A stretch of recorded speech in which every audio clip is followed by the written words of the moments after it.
All right, guys. Man, whew, rock fight. That was a rock fight, a league rock fight.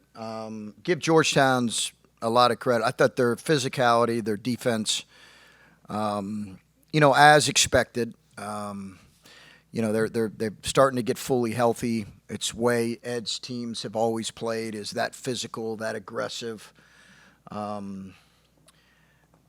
Give them a lot of credit because they made it very difficult for us to score. We've got to be better in some areas, but, man, our guys, it's a really gutsy effort, a tremendous gutsy effort by our guys, given the fact that we struggled to score for large portions of the game. But, man, it was I got a tremendous amount of respect for the way Ed's teams compete. And they really, they disrupted a lot of what we tried to do offensively. Chris, you guys held Georgetown 1 of 23 in the second half. They went the final 10 minutes without a field goal. What was working just so effectively defensively? I'd have to go back and look at it. That I've never, coached a long time and never had a half like that. So I think our guys in a game like this, you can either be frustrated because you're not scoring. If you do that, it's gonna really affect your defense at the other end. If your effort gets compromised because you are not scoring, then that's not playing winning basketball. So our guys' effort was not compromised on the defensive end, their effort and their toughness. And that's probably what I'm most proud of, is the fact that when we were struggling to score like we were, their effort was not compromised. That's hard. I mean, that is hard for guys to do, and that's what I give them the most credit for. Coach, earlier on, obviously Ed Cooley was in here, and he talked about how he compared Brandon Macklin to Dennis Rodman. Just talk about what that kind of compliment means for a guy you guys were able to find and who impacts winning. It's an interesting He said in terms of, not the best offensively always, but just impacts winning in such a way. He does. Yeah, Brandon Macklin, we should all be fortunate enough to coach and be around a guy like Brandon Macklin. That kid, here's who that kid is in a nutshell. He cares first and foremost about DePaul winning. That's all he cares about. He cares about DePaul winning. So whatever he's going to do right now, it is however he's going to play. It's not perfect. I think I yelled at him like 15 times in this game.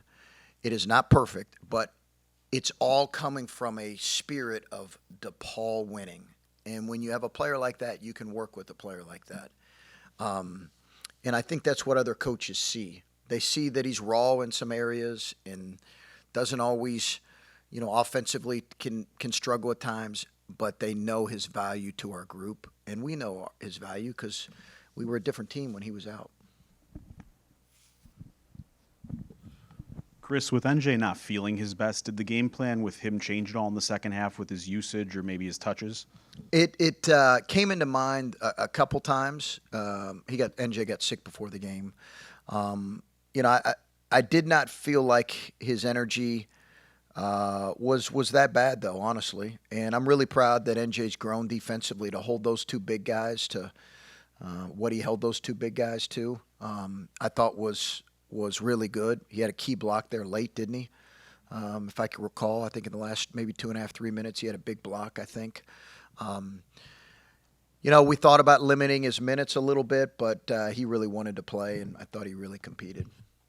Chris, somewhere during the non-con, you talked about your team not being emotionally mature to kind of handle some adversity early. Yeah. And then to have a game like this, was there something you guys did different at practice to kind of get them, or is that more of a credit to your guys just kind of diving in and working on it? I think they're really bought into listen, I'll be honest with you. We have practiced hard these last several weeks. I mean, really hard. Because I think we all feel like, the players feel like, we as a coaching staff feel like that has to be the one constant when people play DePaul, is that we're playing exceptionally hard. When we're not, we're not very good. And some teams can get away with it. I don't think we can. So we have practiced really hard. And, I think the only way to get teams to play really hard is you have to practice hard. You have to put really hard things in front of them. They got to find a way to do it and do it every day and do it over and over.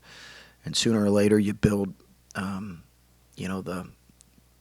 what's required to consistently bring that effort, even on days like today when I didn't feel like we were as fresh as we were on Saturday, if I'm being honest. And I had to play block too many minutes, man. He was a warrior for us. And I probably put him in some tough spots handling the ball because he was handling the ball, guarding Mac, played the whole half. But, man, he was a warrior for us.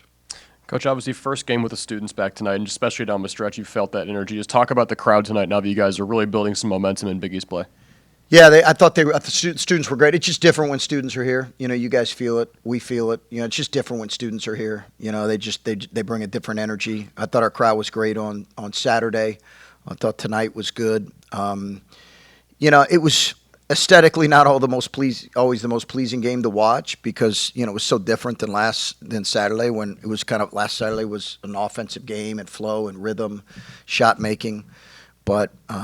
I'm not going to apologize for this. I mean, this happens in league play. I just saw an ACC game that was in the 40s last week.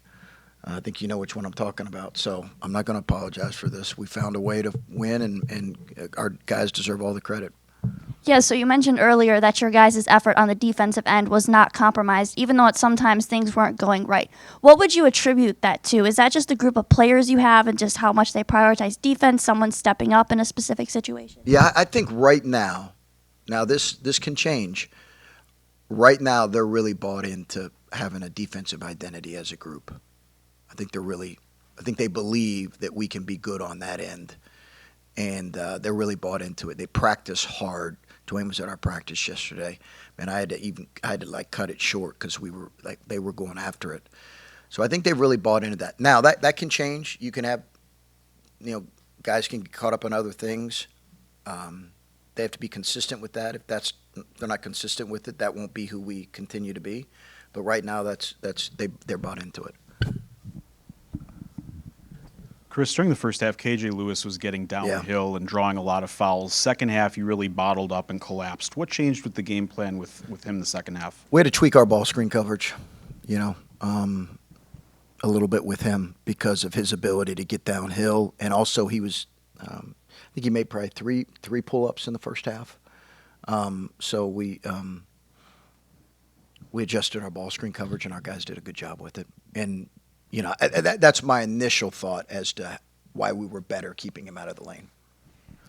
Chris, with Brandon Bailey being your defensive coordinator, Yeah. How much have you just kind of seen with him and then also your whole staff, things you may have not have known about them when you hired them, and now you've finally gotten a year plus with them? Well, there's nothing that nothing surprised me because he was pretty well vetted throughout the process. So I had really good feel. Brad, Stevens talked to me a lot about Brandon.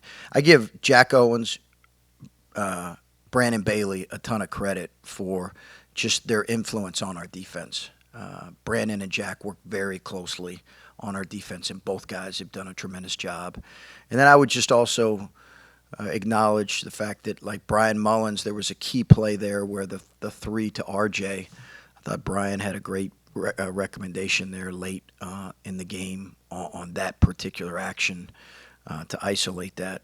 So those guys did a great job, and Laval and Paris, the whole staff's done a really good job of keeping us, focused on the right stuff. Coach, obviously, I know you guys haven't really thought about the next game yet, but you do have UConn next on the road Saturday, right. and obviously, obviously, you guys put a really good defensive first half against them, and then the second half, obviously, UConn's offense just such a machine. Yeah. But now that you've sustained a few defensive performances for more or less 40 minutes, just kind of talk about the momentum that can give you guys going into UConn on Saturday again. Yeah, I think the thing that makes them so difficult this year is all the different ways they can hurt you. So you have to defend really hard against them to affect them. You have to defend really hard. And they're night and day different defensively this year. They're night and day different. So so much of what they get talked about is their execution offensively, and it's good, and they've got great offensive players, but they're really hard to score on, and it requires so much of you to keep them inefficient offensively that if you're going to beat a UConn, you got to be able to do a lot of things exceptionally well. The glass is important, but I think that's the difference in their team. Just their physicality is different from what I feel. Not that they weren't physical last year, it's just ratcheted up. So I think our guys, listen, I'll worry about UConn tomorrow and Thursday and Friday, but I'll look at them. But right now, we're going to have a great defensive and offensive effort there.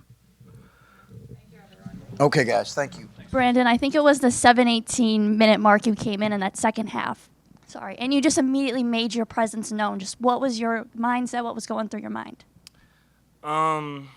Whatever it takes to win. I feel like at that point in the game where I think we might have been down, or it felt like the game was getting a little stagnant, and I know I bring a lot of energy every day, so I just felt like it was time to bring the energy and get this place going. Brandon, obviously, multiple drives to the free throw line. Those had to have hurt at least a little bit. I see you've got tape going all the way down your arm there. Just talk about just the fight that this team showed and how you were kind of able to impact the game there towards that backstretch. We just know it's possession by possession every day. We preach it every day in practice. So no matter what happens in the game, it's basketball. It's going to be ups and downs. It's just, can you keep playing hard, keep looking forward to the next play, and keep doing your job. And then, NJ, 16 boards for you. Just to kind of talk about the physicality you played but tonight after the coaches have kind of challenged you earlier in the season. I feel like for my team, I got to bring that for us, especially being down low. But I think a lot of it is I don't want to run in practice either. So I try to do my my best with that. Brandon, how does your body feel after a game like that? As of right now, I'm still pumped up. Adrenaline is rushing through my body. Probably later on tonight, probably tomorrow, I'll probably start to feel it. But right now, I feel good. I probably could play another 40 minutes right now, honestly. But tomorrow, I'll probably definitely feel it. So get in and get some treatment. So, Brandon, how does that game compare to the physicality in the practices that have been recent, and how would you say that helps you in a game like this? I believe we are a physical team, and I believe we practice every day to prepare each other for games like this. So just every day, if we can bring that type of game physicality in practice, I feel like games like this really doesn't really bother us because we see it every day. NJ, as someone who was here last year, how do the last two wins in the Big East at home compare to wins in the Big East last year? I feel like we're getting a lot of momentum a lot earlier than what we did last year. I feel like we kind of started to figure it out a little later in the season last year. And I feel like we're defensively we're on an entirely different level than what we were. So I feel like we've been bringing it every day in practice. Guys, for either of you, just wanted to ask about that three that RJ made for you guys down the stretch after kind of a quiet offensive night for him relatively. Just talk about kind of the spark that gave you guys and just how exciting it is for him to continually be able to do that. We just talked about it in the locker room. If it's under the 4-minute media timeout, if you find RJ open, it's a pretty high chance of that shot going in. So I mean, he works hard every day, and we know he can make that shot. So he stepped up and make the shot just like he has all season. Macklin, you held Georgetown to 1 of 23 in the second half from the field. What was working for you guys defensively? Our coaches was on us about we weren't as physical as we thought we could be. We felt like they was out toughing us a little bit in the first half, so we came out second half, and it was just who can be the tougher team for the last 20 minutes, and I feel like we were the tougher team. Brendan, Ed Cooley was in here a moment ago and compared you to Dennis Rodman and said that you impact winning in quite a manner. Just talk about what a compliment like that means coming from another Big East coach in your first year playing Power Conference basketball. It's a great compliment because I feel like Coach Cooley is a great coach. I've heard about him and read about him a lot before. So getting a compliment like that, and especially to a player that works as hard as Dennis Rodman does, it's just a great compliment, and it just shows that my work that I do, it may not show up in the box score, but it always goes noticed by people. So, yeah, it feels good.